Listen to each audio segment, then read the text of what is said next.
Capuche qui tombe, fermeture qui coince. On a tous le souvenir du kawaii porté en boule autour de la taille. Retour sur l'histoire de cette veste de pluie devenue incontournable.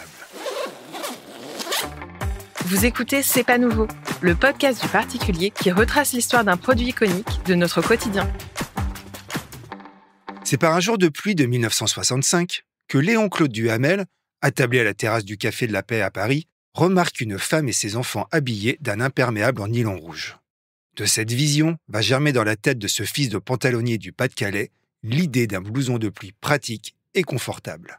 Il le veut plus léger et moins encombrant qu'une veste classique. Son coup de génie, pouvoir le ranger facilement dans une poche banane pour l'accrocher autour de la taille grâce à une ceinture élastique. Ce coupe-vent léger est d'abord commercialisé sous la marque Anka, pour En cas de pluie. L'engouement est mitigé. Le vêtement ne trouvera pas tout de suite sa clientèle. L'entrepreneur, conseillé par l'agence de publicité Havas, décide de rebaptiser son vêtement Kawaii en 1966. L'idée est de surfer sur la tendance de l'American Way of Life, en vogue à l'époque. Le succès est fulgurant. Dès la première année, pas moins de 250 000 exemplaires sont vendus à travers le monde. Avec un produit unisexe simple, léger et aux couleurs éclatantes, la marque prospère. Elle va même s'associer à l'équipe de France de ski alpin en 1970. Mais l'apparition de Sophie Marceau portant un kawaii bleu marine dans le film La Boum déclenche un véritable effet de mode dans les années 80.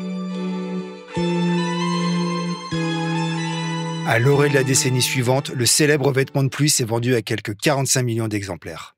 Mais l'entreprise doit désormais faire face à la concurrence asiatique. Et l'incendie de son usine du Pas-de-Calais n'arrange en rien sa situation. Après de nombreuses péripéties, la marque Kawaii est rachetée en 2004 par BasicNet.